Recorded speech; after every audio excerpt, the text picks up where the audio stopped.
Celebox.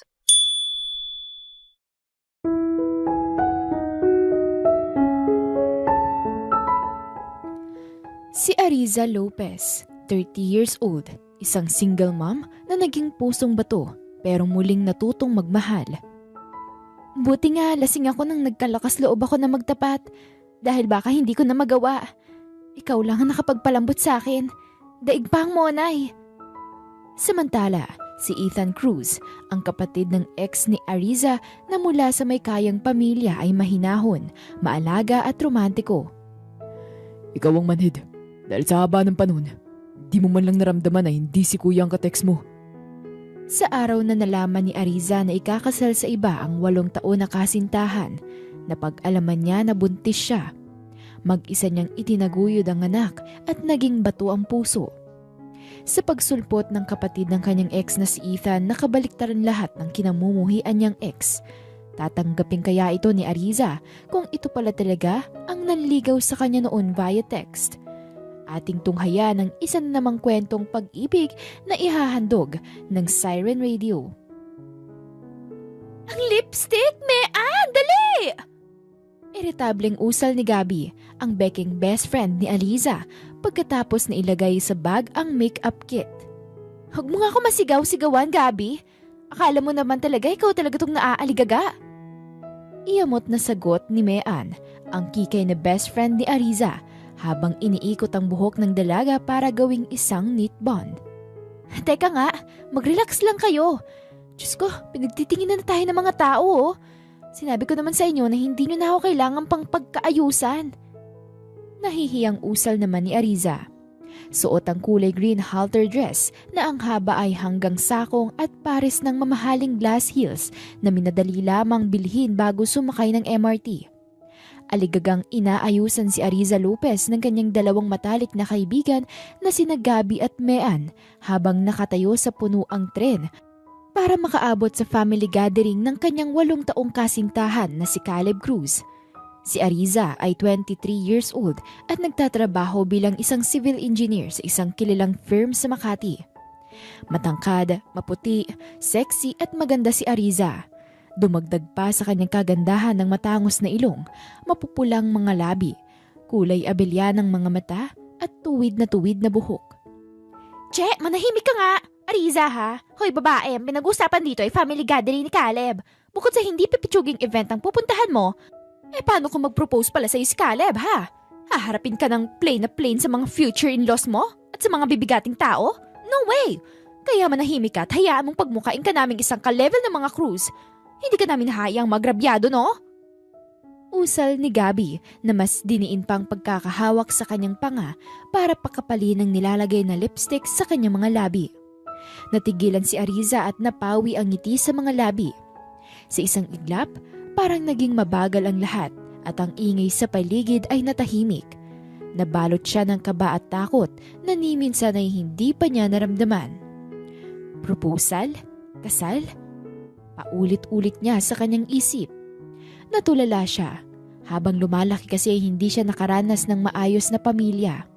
Madalas ang pag-aaway ng kanyang mga magulang hanggang sa maghiwalay ang mga ito. Nang maghiwalay palagi nang naglalasing ang kanyang ina kaya sumailalim sila sa custody hearing. Pero nang malipat siya sa kanyang ama ay minaltrato naman siya ng kanyang madrasta. Hoy! Ano nangyari sa'yo? Para ka nakakita ng multo. Usal ni Mean nang higpitan ng pagkakatali sa kanyang buhok kaya bumalik siya sa realidad. Wala. May naisip lang. Pag-iwas ni Ariza dahil nangako siya sa mga kaibigan na hindi na magpapaapekto pa sa kanyang nakaraan. Kaya ayaw kong sabihin Ariza, kilala kita. Kung natatakot ka sa usaping pagpapamilya, ako na nagsasabi. Magiging mabuti kang asawa at ina, okay? Sabi ni Gabi at pinunasan ng kaunting lagpas na lipstick sa kanyang labi. You will be perfect! Gumuhit ang matipid na ngiti sa mga labi ni Ariza at tumango. Pero hindi talaga siya sigurado kung handa na ba siya sa buhay may asawa o kung kakayanin ba niyang bumuo ng isang pamilya at maging mabuting magulang. Pero agad niyang kinalma ang sarili. Sa puso niya hindi siya ganon kasigurado. Alam niyang makakaya niya hanggat kasama niya si Caleb. Pagdating sa Taft Station ay nagmadali silang tumakbo palabas ng tren at lumipat naman sa LRT-1. Sa Redemptorist Isiana Station sila bumaba at pinili na lamang takbuhin ng distansya papunta ng kilala at mamahaling hotel kung saan gaganapin ang family gathering ni Caleb. Habang tumatakbo ay hawak-hawak ni Gabby ang lace sa likuran ng dress ni Ariza, habang si Mea naman ay diretso ng spray ng gel sa buhok para hindi magulo ang ayos. Nang makarating sa hotel ay humahangos na prinisinta ni Ariza ang invitation. "Okay ma'am, second floor. Enjoy!" Sabi ng receptionist na parang duda pa kung patutuluyin sila. Pagsakay sa elevator ay agad siyang niretouch ni Gabby. Kaso paglabas nila ng elevator sa mismong floor kung saan idinaraos ang family gathering ay parang tumigil sa paghinga si Ariza nang saktong maabutan ng paghalik ni Caleb sa isang babae sa stage kasabay ng pagkukongrats ng host bilang newly engaged. Ramdam niya ang pagsikip ng kanyang dibdib at pagbigat ng kanyang hininga. Para siyang mawawala ng malay. "What the heck? Ano to?" Sigaw ni Gabby na baka sampang gagalaiti sa boses. "Gabby, wag na!" Bulong ni Ariza na agad hinawakan ng braso ng kaibigan dahil ayaw niyang magkaroon ng gulo. "No, Ariza! Hindi pwede to sa akin!" Galit na sabi ni Gabby na hinablot paalis ang nanlalamig niyang kamay. "Gabby, please! Huwag dito! Nakakahiya! Umalis na lang tayo!" Namumutlang usal ni Ariza. Pero bago pa siya makatalikod, napuno ng malakas na bulungan at singhapan ng buong hall dahil mabilis na palang nakapaglakad sa unaan si Mean at sinabuyan ng isang basong wine si Caleb. Dahil dito ay nanggagalaiti ang mga magulang ni Caleb at iniutos sa mga security na itaboy sila. Para nang lalong napunit ang puso ni Ariza dahil habang kinakaladkad sila palabas ng mga security ay pinapanood lamang siya ni Caleb na animoy hindi sila magkakilala. "Siguraduhin yung hindi na kayo magpapapasok ng mga basura dito!" Makapangirian ng boses na utos ng masungit na ina ni Caleb. Pagkatapos ay patapon silang tinulak ng mga security palabas ng hotel exit. "Mga punyeta kayo! Napakahayop ninyo!" Sigaw ni Gabby na lumuluhang pinulot ang mga nagkalat na makeup at nagmamadaling lumapit kay Ariza para tulungang tumayo. "Ah! Pwisit!" Sigaw ni Mean habang sinasabunutan ng sarili. "Sinasabi ko na nga ba eh! Kaya mabigat ang dugo ko sa manlulokong yon!" "Ikaw! Bakit mo ginawa yon ha? Hindi ka ba nag-iisip?" Sugod ni Gabby kay Mean pagkatapos na pagpaga ng mga dumi sa damit ni Ariza. "Hoy Gabby! Huwag kang ano dyan! Susugod ka rin naman, diba?" Dulo ni Mean. "Tama na!" Nangihinang saway ni Ariza at nakatulalang naglakad palayo. "Teka! Ariza!" Sigaw ni Gabby at agad sumunod ang dalawa. Pero pagdating sa gate ay nawala na ng malay si Ariza. Nagising na lang ang dalaga sa maingay na boses ni Gabby at Mean na nagtatalo. "Nag-aaway pa rin ba kayo? Hasan ako?" Hirap na tanong ni Ariza habang pilit na umuupo mula sa pagkakahiga. Nang marinig ang kanyang boses ay agad na sumugod ang dalawa sa kanyang tabi. "Pwisit ka! Akala namin namatay ka na! Balak na tuloy naming ipakulam yung kupal na Caleb na yon!" Usal ni Gabby habang pumapadyak-padyak pa. "Baliw," tugon ni Ariza na bakas ang panghihina sa boses. "Ano ba kasing nangyari sa'yo?" Tanong ni Mean na nagkalat na ang maskara sa ilalim ng mata, pisngi. "Ang OA niyo talaga. Diyos ko, hindi ko ma-imagine ang ginawa niyong eksena kanina nung nahimatay ako." Naniningkit na sumbat ni Ariza. Natahimik ang dalawa at bahagyang nag-iwas ng tingin. "Anong ina-expect mo? Mag-chill lang kami? Na oy, si Ariza, nahimatay! Nice! Ganon?" Sarkastikong sabi ni Gabby. "Pero buti na lang, to the rescue si Ethan. Kasi kahit na ang nipis mo girl, ang bigat mo hindi ka namin kaya. Plus emotional na nga kami. Kaya siya ang nagbuhat sa'yo at naghatid sa atin dito sa ospital. And the very reason kung bakit ka nasa isang private room. Umalis lang siya kaagad kasi may mga event pa ang evil family niya." Si Ethan?" Bulilas ni Ariza. "Naman, bakit kayo nagpatulong sa kapatid ni Caleb? Ibahin mo si Ethan dun sa Caleb mo na yun ha?" Sabi ni Mean. "Cruz pa rin siya at sigurado ako na nagtatago lang sa dugo nun ng kasamaan. Pero hindi ko talaga alam kung ano nangyari sa akin kanina. Basta bigla na lang parang nagdikit ang mga mata ko at parang bumigat ang katawan ko. Tapos, ayun na. Siguro dahil hindi tayo nakapag-umagahan. Sabi ni Ariza na sininghap ang masarap na amoy ng batchoy sa mesa sa tabi ng kanyang kama. Ang bango. Tamang-tama. Kakain ako ng batchoy nang mawalang pagkahilo ko. Tumaas ang kilay ng dalawa. Diba ayaw mo ng batchoy? Kunot noong tanong ni Gabi.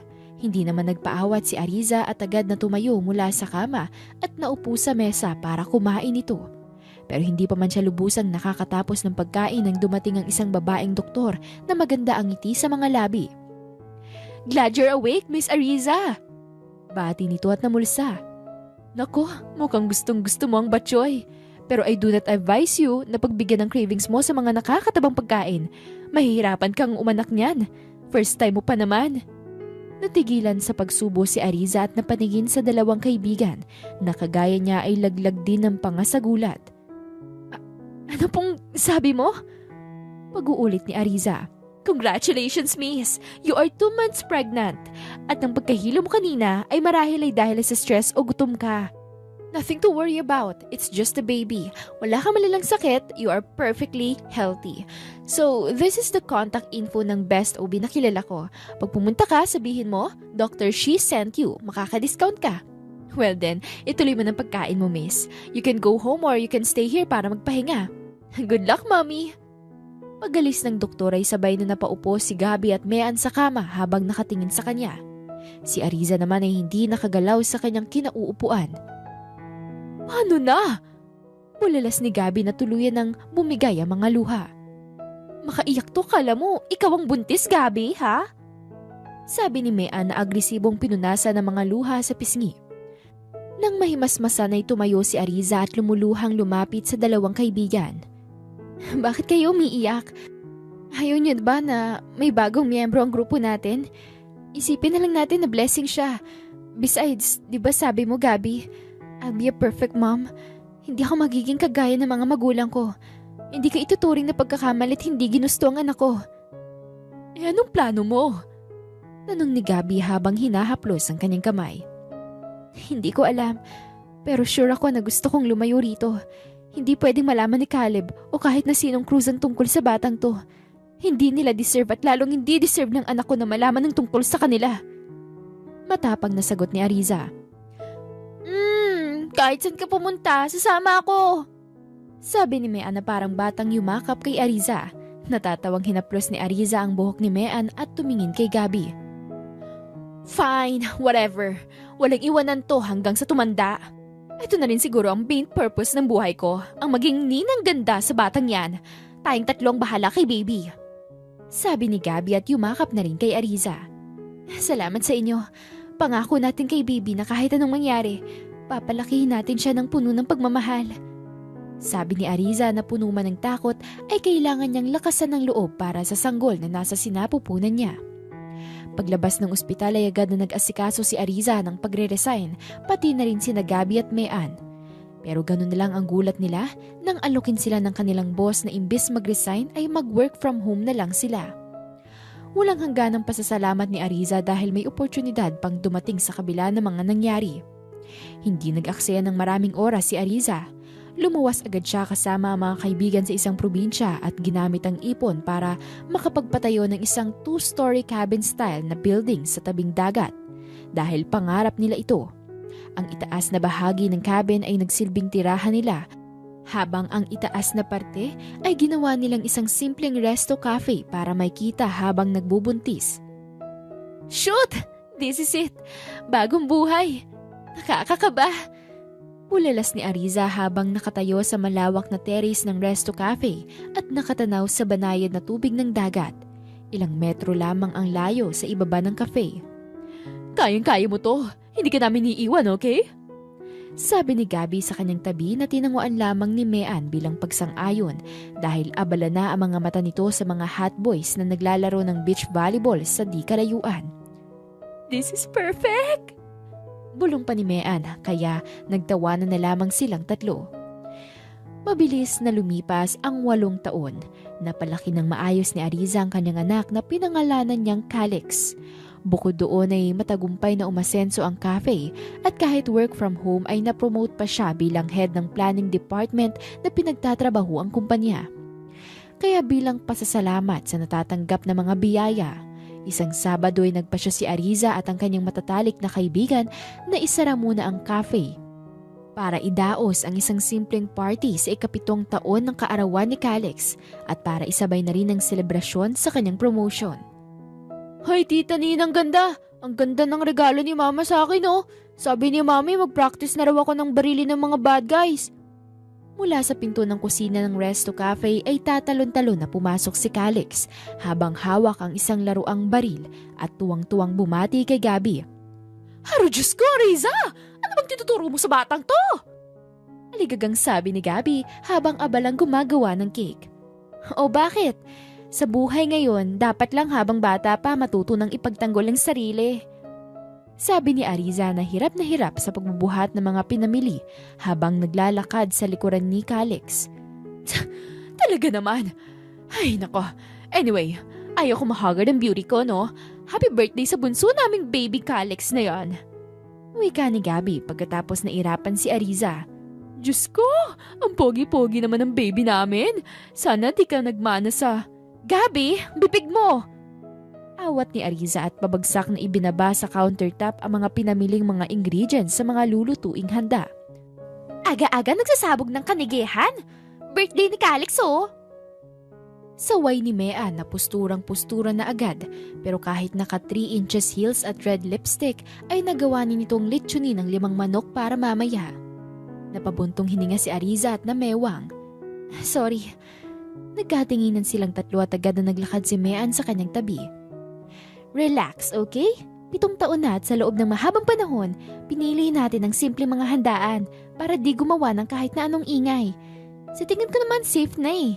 Isipin mo, deserve ni Calix to. Deserve mo. At deserve din namin ang celebration. Di biro ang pinagdaanan natin. Tumango si Ariza at kumalma na. Makalipas ang mahigit 5 oras na paghahanda, isa-isa nang nagsidatingan ng kanilang mga bisita. Alauna na sa orasan nang magsimula ang birthday celebration at madilim na natapos ang celebration dahil sa mga program at games na pakulo ni Gabi. Nang magsiwian ng mga kaklase ni Calix sa school ay pinatulog muna ni Ariza ang anak bago pinaunlakan ng paanyaya ng kanyang mga katrabaho at boss na mag-swimming at mag-inuman. Yun lamang, habang nagkakasiyahan ay gano'n na lamang ang gulat ni Ariza nang makarinig ng malakas na sigawan mula sa di kalayuan. May nalulunod daw na bata. Walang pagdadalawang isip na iniwan ni Ariza ang mga bisita at mabilis na tumakbo pabalik sa cafe. Umakyat siya sa 2nd floor sa kwarto ni Calix dahil gusto niyang siguraduhin na hindi ang anak ang tinutukoy ng mga tao. Calix! Calix! Humahangos na tawag ni Ariza pero wala ang anak sa kama. Sa puntong yun ay kumabog ng malakas ang dibdib niya. Agad siyang tumakbo pababa at pabalik sa tabing dagat. Pilit siyang nakipagsiksikan sa kumpulan ng mga tao at parang nangihina ang kanyang tuhod nang makita ang walang malay na katawan ng anak sa buhinginan habang sini-CPR ng isang lalaki. Calix! Utal na usal ni Ariza at pabagsak na lumuhod sa tabi ng anak. Nanginginig ang kanyang mga kamay na hinawakan ng kamay ng anak. Anak! Anak! Nandito na si Mami! Please, huwag mo akong iwan, anak! Narinig mo pa si Mami? Hindi kakayanin ni Mami, please, anak! Sumamo ni Ariza. Hindi makakatulong yan. Tumawag ka ng ambulansya. Sabi ng lalaki. Natigilan si Ariza, pero imbis na mainis ay agad siyang sumunod. Sinubukan pa niyang sipati ng mukha ng lalaki pero bigo siya dahil madilim na. Pero bago pa makakonect sa tawag si Ariza ay nagising na si Calix at sumuka ng maraming tubig. Anak! Palaho ni Ariza at agad na kinandong anak habang umiiyak.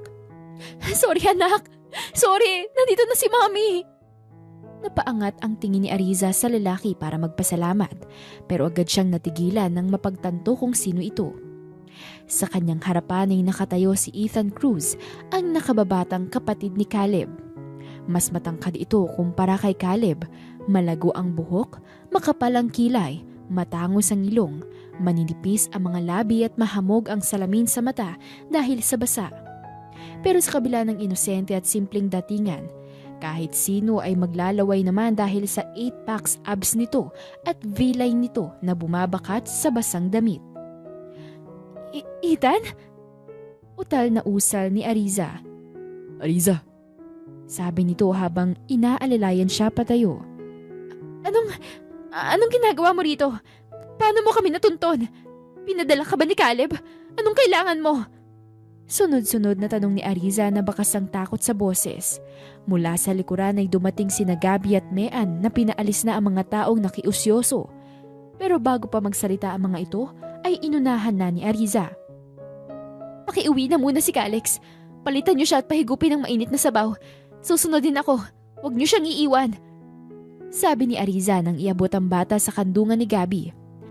Hindi naman na nagpumilit pa na mag-usisa ang dalawa at agad na naglakad palayo kandong-kandong si Calix.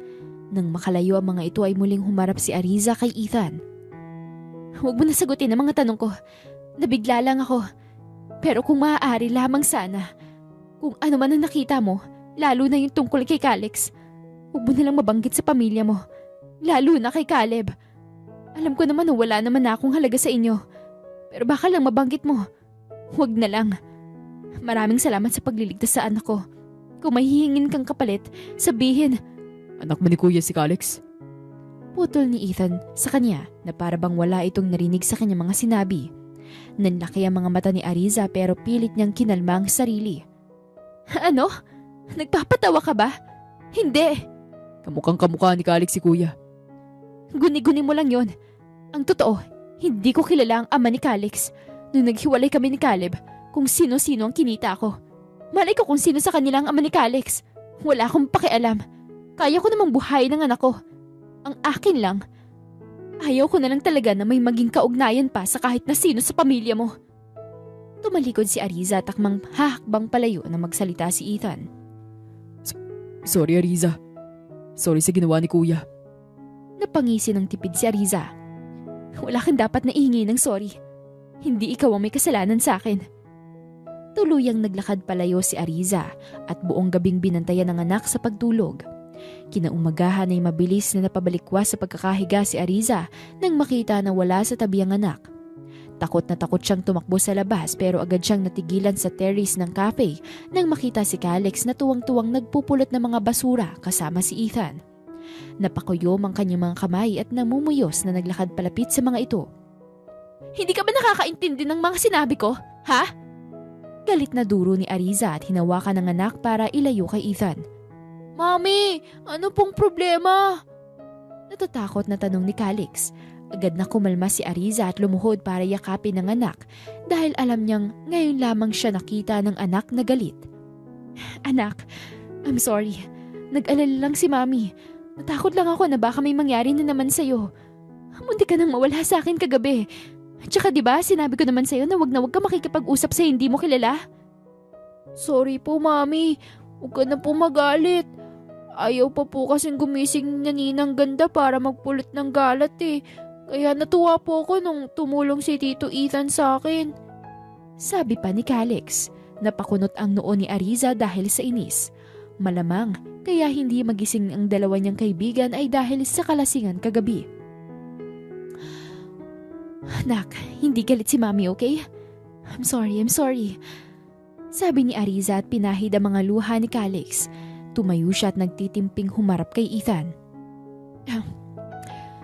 Anong kailangan mo? Tanong ni Ariza. Kumalma ka Ariza. Hindi ko gusto ang gulo. Nakakayaman pero nagbabaka sakali sana ako sa sinabi mo na magsabi lang ako kung kailangan ko ng kapalit. Sinasabi ko na nga ba eh. Mabait lang ang panlabas mong itsura. Pero dugo pa rin ang mga krus ang nananalaytay sa'yo. Sige, magkano gusto mo? Napangiti ito sa malungkot at bakas rito na kahit nasasaktan ay nagtitimpi ito. Pwede ba ako mag-apply bilang waiter sa cafe mo? Tanong nito na gumulat kay Ariza. Ano ka mo? Waiter? Bakit?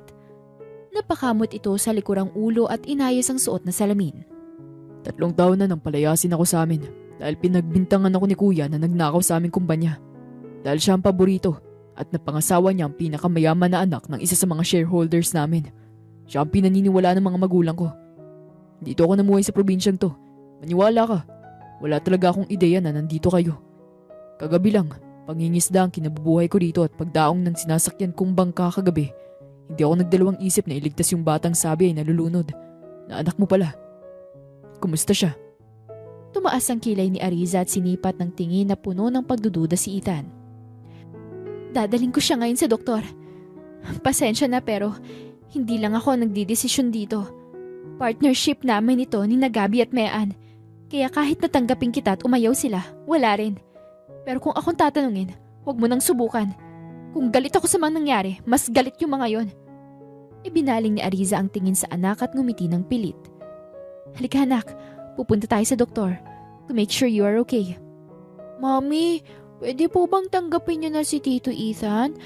Mukha naman po siyang good guy eh. Sabi ni Calix na ikinapawi ng ngiti ni Ariza. Anak, hindi kasi ganon. Kailangan pa nating tanungin si Naninang ganda, diba? Huwag mo na isipin yun. Pumunta na tayo sa doktor?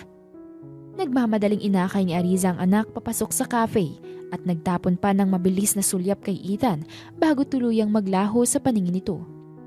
8:00 sa orasan nang makarating sila sa ospital at labis ang saya ni Ariza nang kumpirmahin ng doktor na ayos lamang si Calix. Anak, may gusto ka bang kainin o puntahan bago tayo umuwi? Tanong ni Ariza habang inaayos ang seatbelt ng anak. Okay na po ako, Mami. Gusto ko na lang pong umuwi. Ayaw mo ba mag-ice cream? Ayaw ko po. Ang gusto ko po makalaro si Tito Ethan. Natigilan si Ariza tumitig sa anak. Anak, we don't know him. Baka mamaya may gawin siyang bad sa atin. Sa'yo. Pero niligtas niya po ako. Napabuntong hininga si Ariza at isinara na lang ang pinto. Saglit siyang tumayo sa tabi ng pinto ng passenger seat at nag-isip. Wisit, ano bang plano mo, Lord? Bulong niya habang nakatingala sa langit pero agad ring ibinaba nang marinig niyang usapan ng dalawang babaeng dumaan sa kanyang harapan. Sa Gabriel Cafe tayo maghapunan mamaya, sabi ng isa sa mga ito. Naku, ayaw ko. Hindi mo ba alam ang balita? Ang anak mismo ng may-ari muntik nang malunod. Walang safety. Nakakatakot. Ayaw ko mawala ng anak, no? Sabi ng isa. Ay, ganun ba? Sige, wag na. Hanap na tayo ng iba. Pero sayang no, ang ganda pa naman ng view doon. Tapos masarap din ng mga pagkain. Nagmadaling sumakay si Ariza ng sasakyan at nagmaneho pabalik ng cafe. Inaasahan na niya ang kakaunting mga customer dahil sa nangyari pero baliktad ang nakikita niya. Pagparada ni Ariza ng kotse ay tanaw niya ang naguumapaw ng mga tao sa cafe. Sa loob ng 8 taon, ngayon lamang niya nakita ang cafe na ganun kapuno. Ano nangyayari? Bulong ni Ariza nang alalayan pababa ang anak ng kotse. Pagdating sa loob ay kita niya si Gabi at Mean naka full glam makeup habang ang mga customer ay karamihan mga babae of all ages at mga Becky. Anong meron? Nakangtakang tanong ni Ariza pero parang walang narinig si Gabi at Mean. Tito Ethan! Sigaw ni Calix na mabilis na ikinalingon ni Ariza. Mula sa terrace ng cafe ay kita niyang pagpasok ni Ethan habang nakasuot ng isang Hawaiian polo na bukas lahat ng butones. Kaya kitang-kita ang mga abs nito at trunks na kasing kulay ng damit. Muli niyang ibinalik ang tingin sa dalawang kaibigan na halos maliit ang mga mata sa pagpapakyut. Napairap si Ariza at galit na naglakad palapit kay Ethan at hinigit ito papasok ng kusina. Anong ginagawa mo? Tanong ni Ariza. Anong tinutukoy mo? Ang pag-waiter ko ba? Tanong ni Ethan na gulong-gulo din. Hindi ko alam, malay ko ba? Ang tinatanong ko kung anong ginagawa mo rito. At yung suot mo. Ano nangyayari? Napatawa ito at napakamot sa likuran ng ulo. Ano? Kasi pag-alis nyo kanina ni Calix, nasadya ko kina Gabi at Mean para humingi ng tawad. Dahil nasabi mo na mas matindi ang galit nila sa akin. Nagkataon naman na hindi nila ako makausap dahil aligaga sila sa pagluluto kaya tinulungan ko sila. Di naman namin nakalain na dadagsa ang tao. Dahil sa mabilis na pagkalat ng balita na may gwapo raw na waiter/lifeguard. Kaya kinuha na nila ako. We made an anonymous decision! Sabat ni Gabi sa may pintuan ng kusina habang naka-peace sign. Gabi naman! Bakit? I know may mga sugat tayo dahil sa nakaraan, pero naisip namin, bawian ang mga crew sa pamamagitan ni Ethan. Kita mo naman no, sa 8 taon, kailan mo nakita ang cafe na ganito kapuno? Tapos may issue pa kahapon. Pagdadahilan ni Mean habang hinahawi ang buhok sa likuran ng tenga.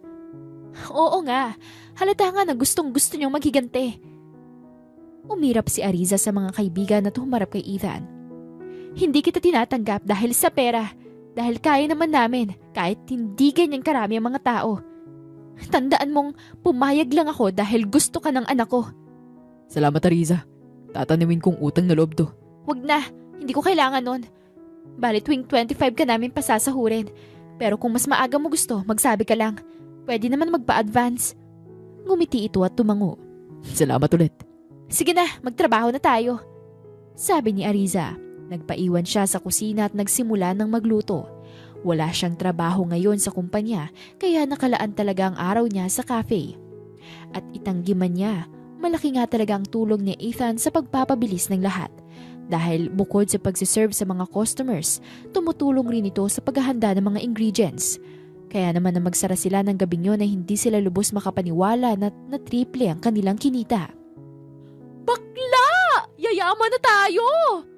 Sabi pa ni Gabby habang tinatali nila ang kinita. Grabe, hindi ko to akalain. Sabi pa ni Ariza, diba? Tama ang desisyon namin. Sabi pa ng kasama habang nagre-retouch ng lipstick. Sige na, pero kailangan alisto pa rin. Magsarado na tayo. Patutulugin ko pa si Calix. Sabi ni Ariza habang hinuhubad ang suot na apron at inalis ang pagkakatali ng buhok. Pero paglabas ng kusina ay natigilan si Ariza nang matanaw si Ethan sa terrace ng cafe. Nakaupo sa inclined bench, tulog habang nakahiga sa dibdib si Calix at tulog din. Te, kung aawayin mo na naman si Ethan, kami nang mga away sa'yo. Sabi ni Gabby nang tumigil sa kanyang tabi. Hindi naman nakasagot si Ariza. Hindi niya alam ang mararamdaman sa mga sandaling yun. Maraming tanong ang nabubuo sa kanyang isipan. Hindi niya maunawaan kung ano na naman ang binabalak ng tadhana sa pagdating ni Ethan sa kanilang buhay. Hindi, Gabby. Nagulat lang ako na nakatulog sa kanya si Calix. Sa akin lang naman kasi siya nakakatulog eh. Tugon ni Ariza. Baka siguro dahil ramdam ng bata ang kadugo niya. Sabi ni Mea na nagpapahid ng mga luha sa kabilang tabi. Napailing na lamang si Ariza at marahang naglakad palapit kay Ethan. Ethan? Marahan niyang usal. Agad naman itong nagmulat. Ariza, sorry. Hindi ko sinasadya. Inaantok na raw si Calix kaya sinubukan ko siyang patulugin. Sabi niya ganito mo raw siya patulugin. Sabi nito at akmang tatayo nang pigilan niya ito. Hindi, okay lang. Salamat. Kinuha ni Ariza ang anak at inayos ng kalong. Tumayo naman si Ethan at saglit silang nagkatitigan. Napalunok ng laway si Ariza nang hindi nito binitawan ng tingin sa kanya. May sasabihin ka ba? Tanong ni Ariza dito. Wala naman. Magpapasalamat lang ulit sana ako. Sige, mauna na ako. Sabi nito at naglakad na pababa ng cafe. Pagpasok niya ay tinaasan lamang niya ng kilay ang dalawang kaibigan na na-cross arms pa habang nakangisi sa may bar area. Pagdating sa kwarto ni Calix ay marahan niyang ibinaba ang anak sa kama.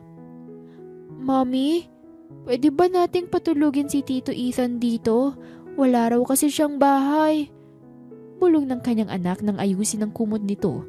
Sasagot naman sana siya nang tumalikod dito sa kanya at ipinagpatuloy ang pagtulog. Kinabukasan, kagaya ng nakasanayan ay maaga siyang nagising para maghanda ng umagahan at pabauna ng pananghalian si Calix para sa school. Pero habang naglalakad papunta sa kusina ay gano'n na lamang ang gulat niya nang makita si Ethan na nakaupo sa terrace ng cafe. Oh, ang aga mo naman! Sabi niya nang pagbuksan niya ito ng pinto. Good morning, Ariza. Naisip ko lang na maglinis-linis muna bago magbukas ang cafe. Sagot ni Ethan. Hindi mo na kailangan gawin yon. Waiter ka lang dito at lifeguard kung sakali. Pero gusto ko. Kabawasan na sa trabaho ninyo. Huminga ng malalim si Ariza at tumaas ang isang kilay. Ikaw ang bahala. Pero walang dagdag na bayad to ah. Natawa ito at ginulo ang kanyang buhok. Kagaya ka pa rin talaga ng dati. Huwag ka magalala. Pambawi na lang. Excuse me? Hindi naman tayo naging close, no? Umirap si Ariza at naglakad papasok. Pagdating sa storage room para kunin ang mga panlinis, laking gulat niya nang nakasunod pala ito kaya napaatras siya at natumba. Mabilis namang sinalo ni Ethan ang kanyang ulo at sabay silang natumba. Yun lamang ay nakaibabaw siya dito. Okay ka lang? Tanong ni Ethan. Imbis na sumagot ay inis na tumayo si Ariza at sinipa ang box na nakatisod sa kanya. Pwisit talaga! Mag-aayos lang ng mga gamit, hindi pa magawa ng maayos. Oo, okay lang ako, salamat. Ito mga panlinis. Tumayo si Ethan at tinanggap ang mga ito. Paglabas ng storage ay saglit pang humarap siya dito. Ano yung sinasabi ni Calix sa akin kagabi? Wala ka raw tinitirahan? Pinapuslitan ni Ethan ang unang table bago sumagot. Nito lang may napalis na ako sa tinutuluyan kong apartment dahil hindi na ako nakakabayad.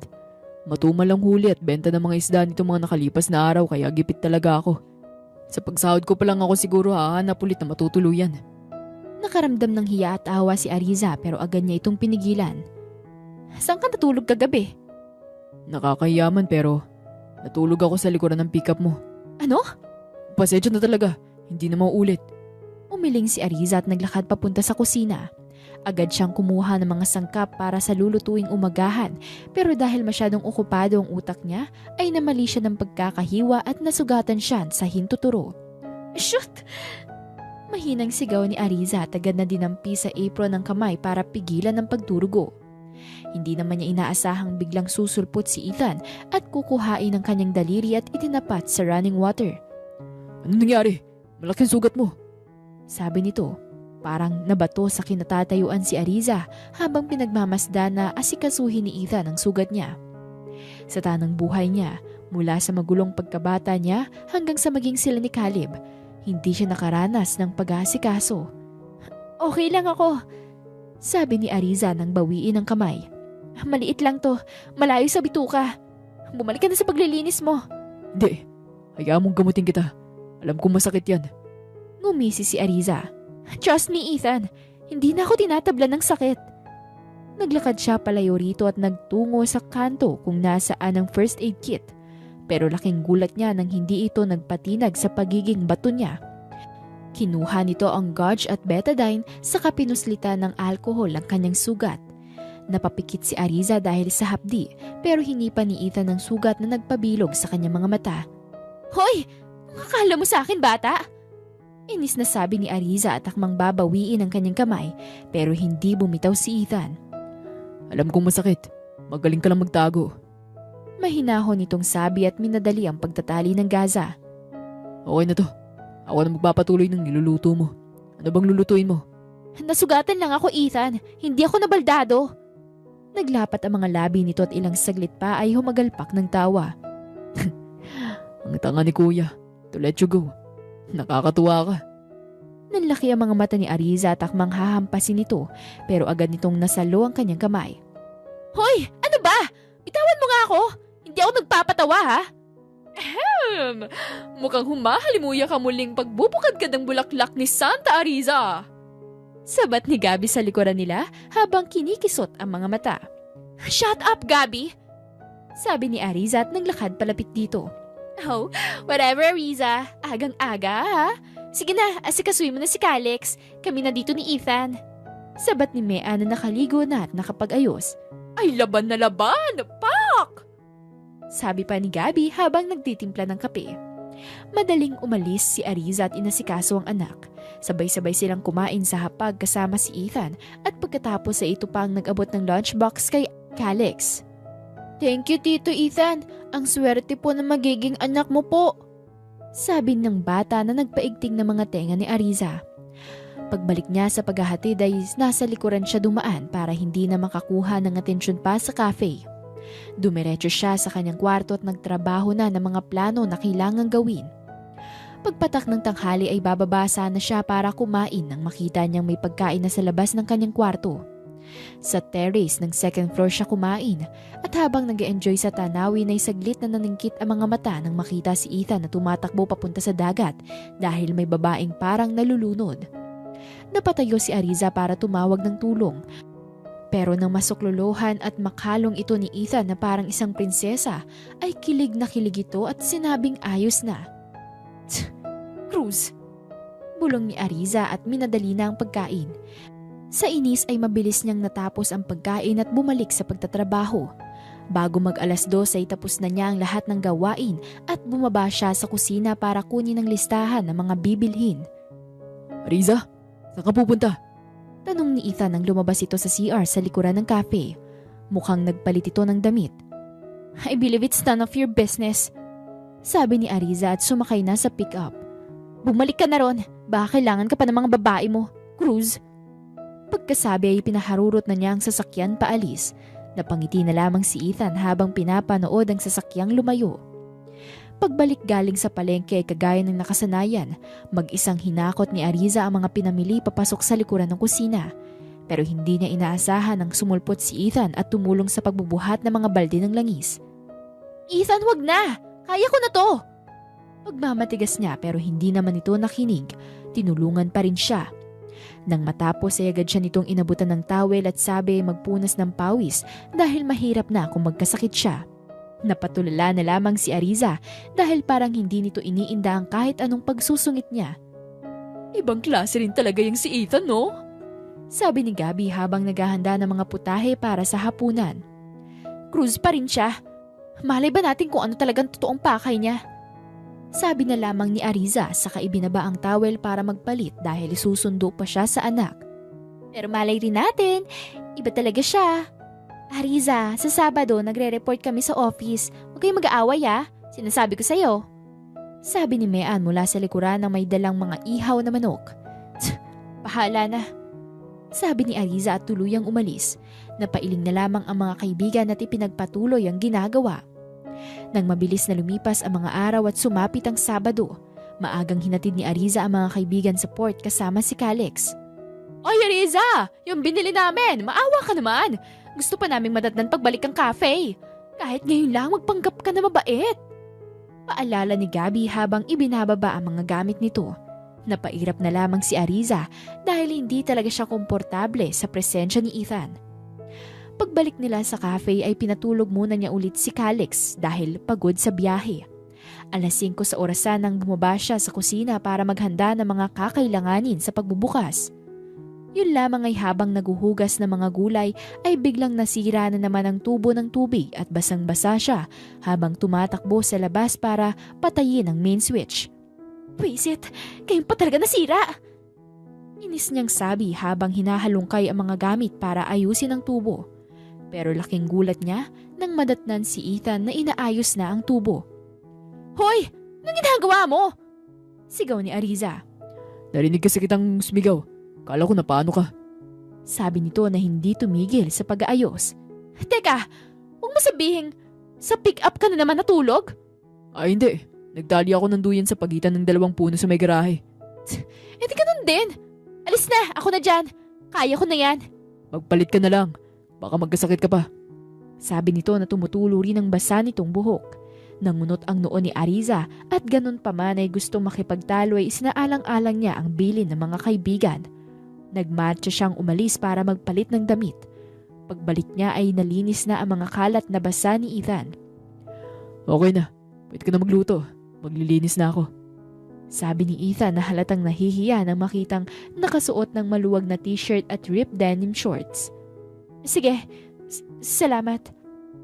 Pasalamat na lang talaga si Ariza na hindi ganun karami ang mga taong dumadating kaya hindi siya ganun nahirapan. Bukod doon ay nabawasan ng chances na makipag-away siya dahil kinagigiliwan ng mga tao ang pagtulong ni Ethan at Calix sa pagsiserve ng mga order. Sabi ng iba na mukhang mag-ama ang dalawa. Kinagabihan ay matiwasay na nakapagsara ng cafe si Ariza sa tulong ni Ethan. Pinatulog lamang niya ang anak at dinala ang mga perang itatali sa labas ng cafe para doon magbilang. Bilog ang buwan at payapa ang dagat kaya doon niya naisipang magbilang. Yun lamang ay nagbago ang plano nang matanaw niya si Ethan sa duyan nito. Hoy! Doon ka sa loob! Mailap na sabi ni Ariza nang batuhin ito ng lata ng beer. Ariza? Gulat na usal nito na nakatulog na pala. Sabi ko, doon ka na sa loob. Naiirita lang ako sa'yo. Mamaya kumalat pa sa balita nang sama-sama ako. Ngiti-ngiti itong tumayo at sumunod sa kanya. Pagtabihin mo na lang yung 2 upuan para magkasya ka.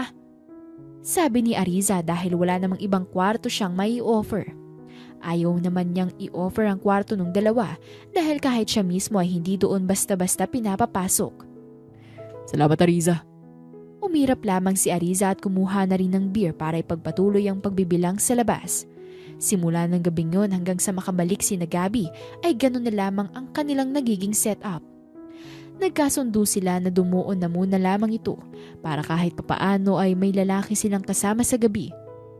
Lumipas ang mga araw at kahit paunti-unti, ang pusong bato ni Ariza ay lumalambot kay Ethan. Nahirapan mang mag-adjust pero hinayaan niyang tulungan at alalayan siya ni Ethan sa maraming mga bagay. Hindi kasi talaga siya komportable sa mga lalaki, lalo na kay Ethan dahil kadugo ni Caleb. Pero sa paglipas ng mga panahon ay napatunayan naman ito sa kanya na iba ito sa kapatid. Pero kung kailan naman nagiging maayos na ang lahat, isang araw nang susundo si Ariza sa school ay para siyang binuhusan ng malamig na tubig nang madatnan si Caleb na kinakausap si Calix sa may gate ng school. Calix! Naggagalaiting usal ni Ariza nang higitin ng anak palayo kay Caleb. Ariza! Preskong wika ni Caleb nang umayos ng tayo. Anong ginagawa mo rito? Anong kailangan mo? Nanginginig ang boses na usal ni Ariza at napahigpit na ang pagkakahawak sa kamay ng bata. Sa loob ng 8 taon, hindi niya akalain na ganun pa rin ang reaksyon ng katawan sa muling pagkikita nila ni Caleb. Buong akala niya ay nakausod na siya sa trauma. Ngumisi si Caleb. Well, hindi na akong papaligoy-ligoy. Naparito ako para kunin ang aking anak. Naglapat ang mga labi ni Ariza pero pinilit niyang kumalma dahil ayaw niyang mabuko. Anak mo? May anak ka rito? Wow, ang galing naman! Humalakak ito at naglakad palapit sa kanya. Iza, let's not do this. Ano ko si Calix? At hindi mo pwedeng itanggi yun. Don't you dare call me Iza. Ariza ang pangalan ko at wala ka ritong anak. Si Calix, anak ko siya sa ibang lalaki. Talaga ba? Mapanghimok nitong bulong. Huwag kang magpatawa, Riza. Sa tanang buhay mo, naging akin ka lang. Ako lang ang mundo mo. At ako lang ang nang-angkin sa'yo. Humakbang palayo si Ariza at pilit nang umisi. Yun ang akala mo, Caleb. Akala mo talaga nasaktan ako nung naghiwalay tayo? Pwes, nagkakakamali ka. Sige na, mauuna na ako. Sinasayang natin ang oras ng isa't isa. Kinalong na niya ang anak at ang mga maglalakad na palayo na magsalita ulit ito. I demand na DNA. At kung mapapatunayan na anak ko siya, pasensya na. Pero kailangan ko tong dalhin sa korte. Natigilan siya at galit na humarap ulit dito sa kapinaliparan nito ng malakas na sampal. Ang kapal ng pagmumukha mo, Caleb! Dali-dali niyang binuhat ang bata palayo at namumuyos na minaneho ang kotse pabalik sa cafe. Pagdating doon ay wala siyang pinansin na kahit na sino, lalo na si Ethan. Nagdiretso lamang siya sa kwarto ni Calix. Mami, sino po yung lalaki kanina? Bakit mo po sinampal? Natatakot ako sa kanya, Mami. Sabi ng bata habang pinapalitan nito ng damit, pero hindi naman sumagot si Ariza. Nagsimula na siyang mag-impake ng mga damit sa malaking maleta. Sakto namang pagdating ni Gabi at Mea na humahangos. Hoy! Ano nangyayari? Tanong ni Gabi. Si Caleb, natuntun na kami. At malakas ang kutob ko na may binabalak tong masama. Ha? Paano? Naguguluhang tanong ni Mean. Natigil sa paglalagay si Ariza. Bamalay ko! Paano nga kaya? Sana lang talaga hindi ito kagagawa ni Ethan dahil talagang maghahalo ang balat sa tinalupan. Eh anong binabalak mo? Tanong ni Gabi na natataranta na din. Lalayo. Ewan ko kung saan basta malayo. Sabi niya ipapa-DNA test niya si Calix at pag nalaman niya na anak niya to, ipapakorte raw niya. Ang kapal na mukha nun! Bulalas ni Gabi. Ang kapal ng pagmumukha! Hindi niyo na kailangang sumama. Kami na lang ni Calix ang lalayo. Sabi ni Ariza, hindi pwede yon. Tutol ni Mean, kung aalis naman tayo, mahihirapan tayo magsimula ulit. Sayang yung cafe. Hindi niyo na kailangan pang madamay dito. Pagtanggi ni Ariza, aalma pa sana si Gabi nang makarinig sila ng kaguluhan sa labas. Nagmadali silang lumabas at naabutan na nagsusuntukan si Caleb at Ethan. Agad na pinakausapan ni na Ariza ang mga customers na umalis na muna at hindi na kailangan pang magbayad. Nang makaalis ang mga tao ay pinaghiwalay nila ang dalawa at humarang siya sa harapan ni Ethan. Anong ginagawa mo rito? Galit na sabi ni Ariza. Hanggang dito inalam mo? Ibang klase ka talaga. Pinahid ni Caleb ang dugo sa labi at tinapon ang mga litrato nila ni Ethan na masayang magkasama pati ni Calix. Hindi ka bang sinusundan ko, kundi si Ethan. Nakasubaybay ang mga tauhan ni Papa sa kanya dahil kahit suwai lang anak na yan, anak pa rin siya. But who would have thought na ang magaling kong kapatid makikitang kasama ng ex ko at ng isang batang na kamukhang kamukha ako? So tell me, kasing sarap at galing niya ba ako ha? O ako pa rin talaga, Ariza? At tinitiis mo lang dahil kamukha ko naman siya. Excuse me? Gulat na bulas ni Ariza. Sa likuran niya ay nagngingit-ngit na rin sina Gabby at Mean. Grabing kapal na mukha mo para sabihin yan! Umismid si Caleb. Oh, stop it, Tiza. Aminin mo na lang na ako pa rin at ako pa rin talaga. Namuyos sa galit si Ethan at akmang susugod na naman pero pinigilan ni Ariza ito. Oh God! Hindi ko akalain na ganyan ka! Bakit hindi ko nakita to nung tayo pa lang? Sabi ni Ariza. Kasi tanga ka pa? Sabat ni Mean nang sinundan naman ng tango ni Gabby. Napairap si Ariza at ibinaling pabalik ang tingin kay Caleb. Umalis ka na bago pa kami tumawag ng pulis dahil sa panggugulo mo. Matapang ka na, Ariza. Pero wag mong kalimutan na cruise ako at wala kang binatbat sa akin. Naparito lang ako para ipaalam na bukas pupunta kami ng legal team ko rito. Huwag mo nang tangkaing tumakas dahil sa oras na gawin mo yun, magiging madali lang ang lahat. Presko itong naglakad paalis at nanlulumong na paupo si Ariza. Hindi dahil sa kaba o takot kundi sa nag-uumapaw na galit. Ano bang kailangan niya? Bakit? Nanggagalaiting usal ni Ariza. Mean, pwede bang samahan mo na muna si Calix sa taas? Agad na sumunod si Mean at sumabay sa paglalakad si Gabby na kinuhanan ng yelo si Ethan para lagyan ng pasa at sa muka. Sabay nagpaalam na iiwan na muna silang dalawa para makapag-usap. Pasensya na sa gulo, Ariza. Pero hindi ko lang napigilan pagkatapos ng mga sinabi niya. Sabi ni Ethan. Ano bang sabi niya? Hindi raw niya makuha ang mana niya kapag wala silang anak. At sa kasamaang palad, hindi sila magkaanak ng kanyang asawa. Tumaas ang kilay ni Ariza. Anong ibig mong sabihin? Oh, si Calix ang gagamitin niya. Malamang sa malamang, gagawin niyang lahat para makuha si Calix. Dahil pwedeng-pwede niyang baluktutin ang lahat sa korte. Lalo pat may pinagsamahan kayo. Nanlaki ang mga mata ni Ariza. Napakawalang hiya niya talaga. Hindi ko akalain na may isasama pa si kuya. Hindi ko masikmura na naging kapatid ko siya. Pati ang walang muwang na bata ay dadamay pa. Mas mabuti pa kontakin mo na agad ang ama ni Calix. Yun lang ang tanging paraan, Ariza. Napayuko si Ariza at sa kauna-unahang pagkakataon, pumatak ang mga luha niya.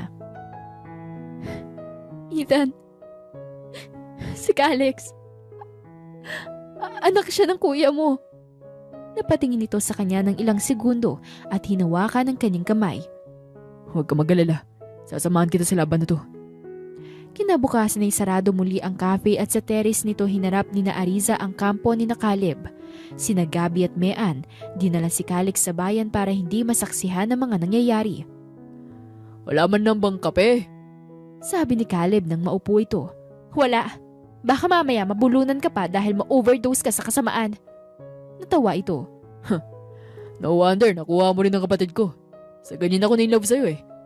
So nasan si Calix? Ipates na natin siya. Kumuyom ang mga kamay ni Ariza pero gano'n na lamang ang gulat niya nang hawakan ni Ethan ito at tumingin sa kanya para kumalma. Hindi na kailangan. Si Calix, anak mo siya. Kita niya ang gulat sa mga mata ni Caleb pero agad itong tumawa. I knew it! Pagkakita ko palang kay Calix, alam ko nga akin siya. Why not use it for your advantage?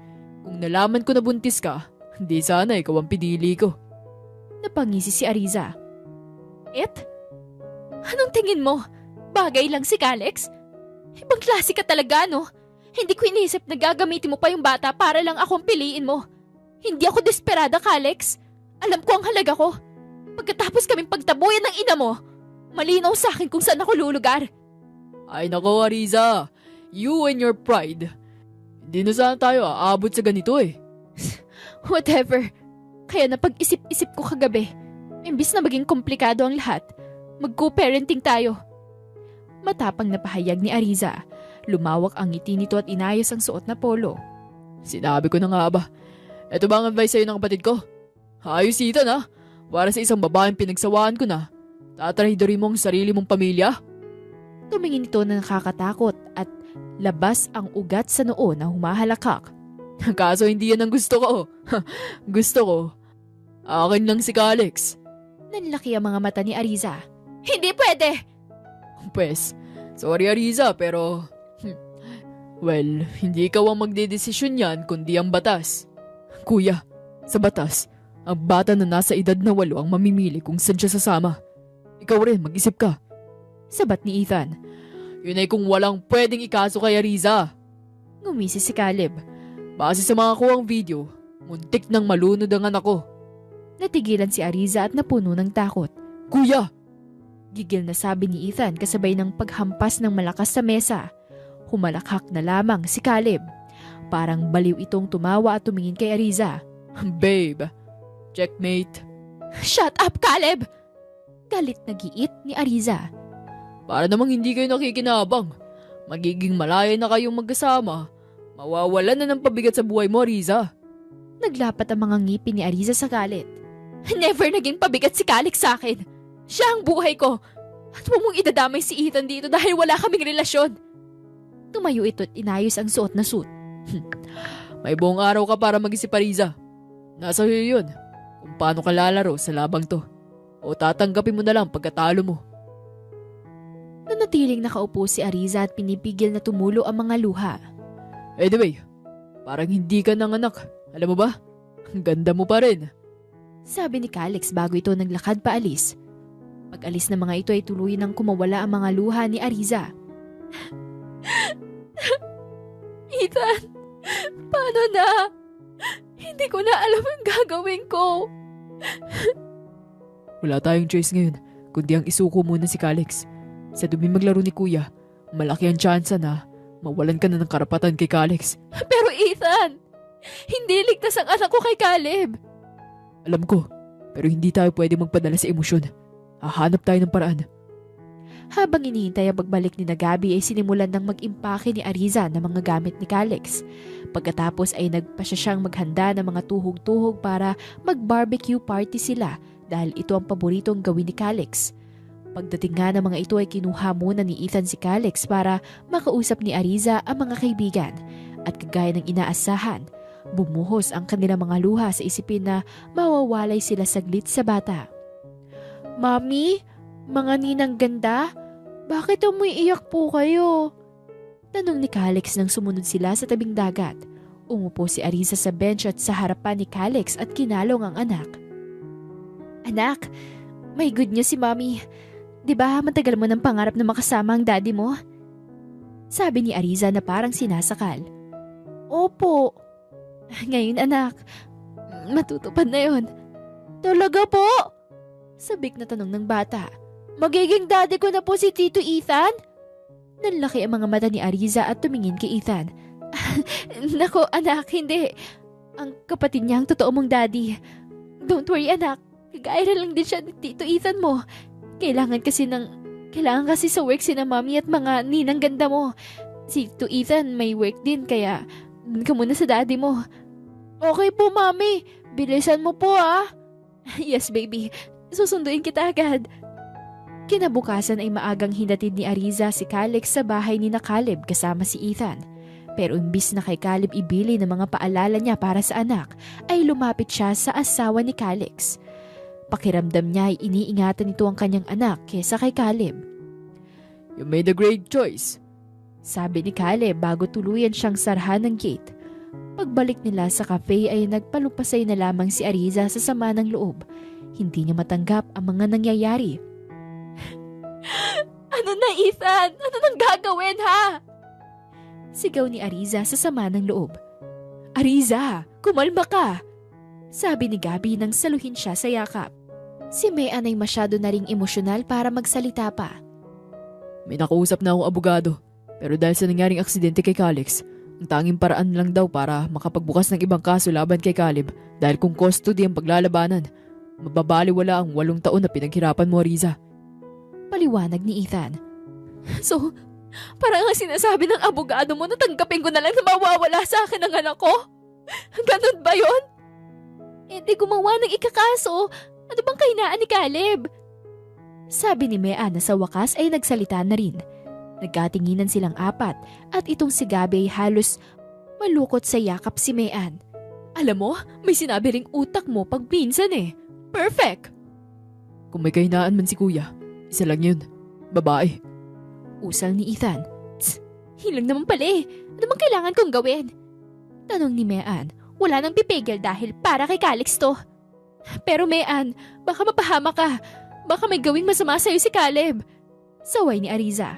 That's the point, Ariza. Alam nga namang ikulong si Caleb kung magpapantintero lang kami sa kama, di ba? Sabi nito na tinawanan nila ng alanganin. Don't worry, hindi mo naman ako pababayaan. Ethan, di ba? Tutulong rin kami. Sabi ng isang matandang lalaki na biglang sumabat mula sa terrace ng cafe. May mga kasamahan itong ibang kalalakihan. Ito ang mga nagturo at binibilhan ni Mea ng mga litsuning manok. Para kay Calix at para magbukas na ulit ang cafe dahil namimiss na ng mga tao at wala na rin kaming kita. Sabi ng isa sa kabila na wala man lang emosyon. Parang nabuhayan si Ariza dahil maraming mga tao ang nagsidatingan para tumulong. Pinlano nilang mabuti ang mga gagawin ng araw na yun at walang sinayang na oras para isakatuparan ng pag-akit ni Mean kay Caleb. Yun lamang ay mabilis na lumipas ang 1 linggo at bigo silang makuha ang gustong mangyari dahil mailap si Caleb kay Mean. Kaya naman dala ng sama ng loob at pagkainip, sumugal na si Ariza na magpakita kay Caleb. Wala na siyang pakialam kung malagay pa siya sa panganib. Ang gusto lang niya ay mapakulong na si Caleb at malayo si Calix dito.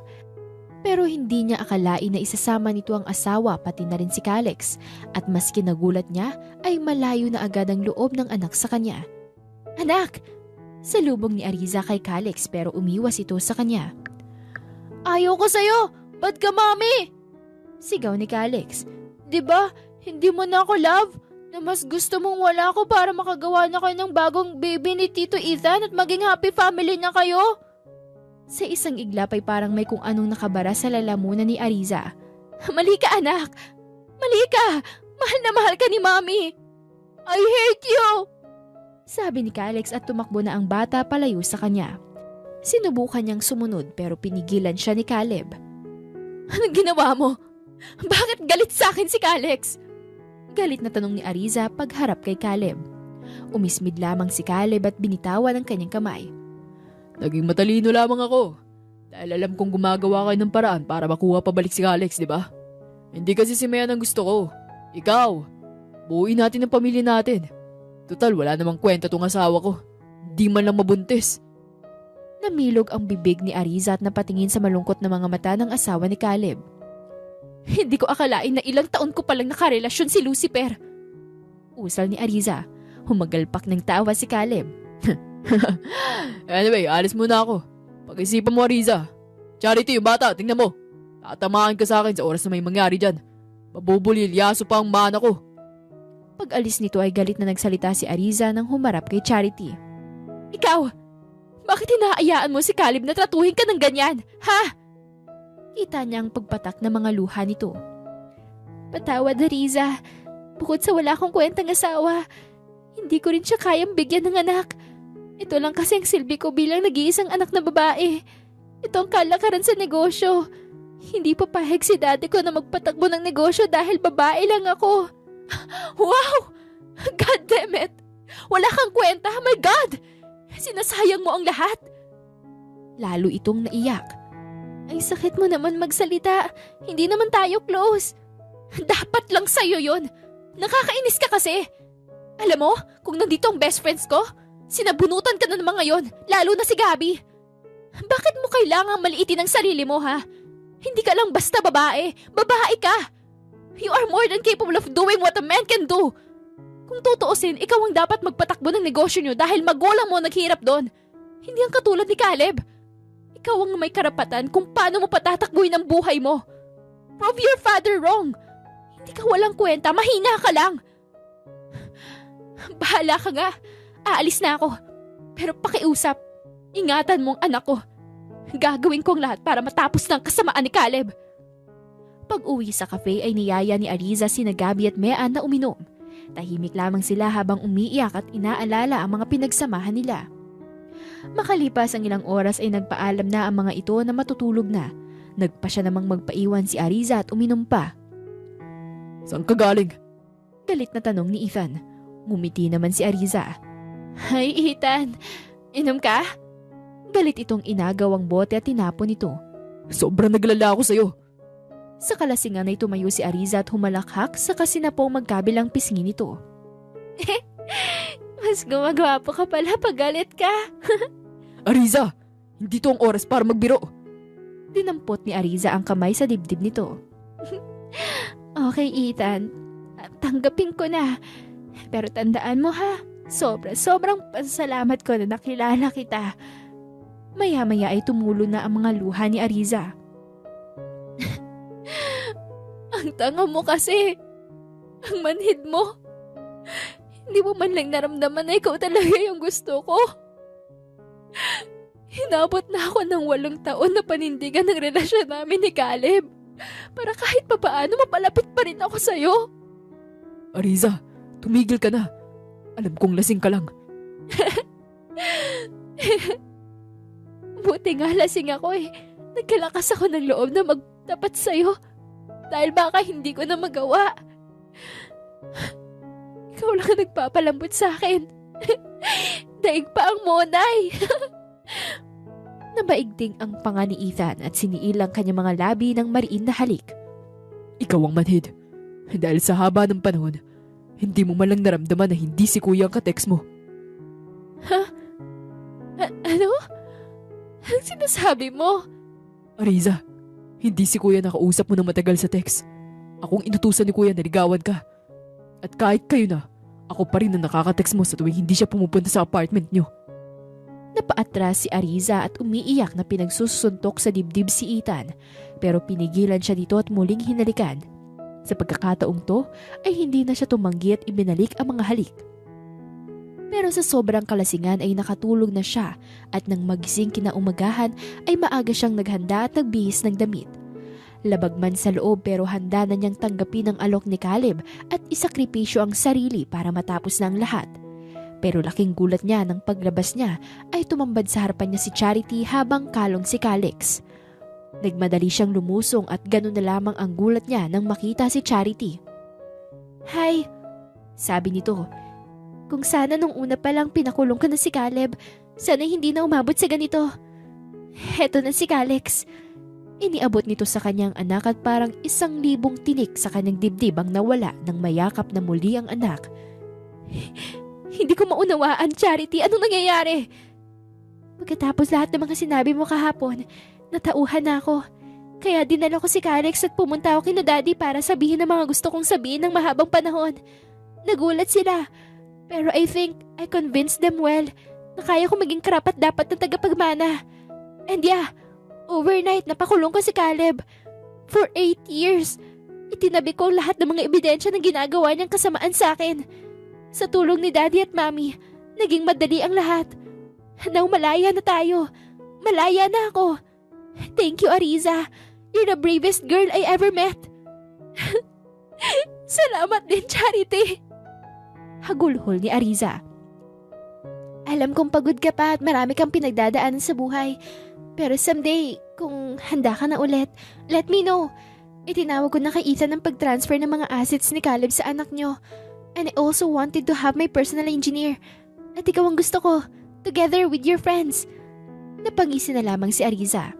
Kung gusto mo maging kaibigan namin, madali lang naman kaming kausap. Halika sa loob! Ipapakilala ko si Gabby at para masabi na rin sa kanila magandang balita.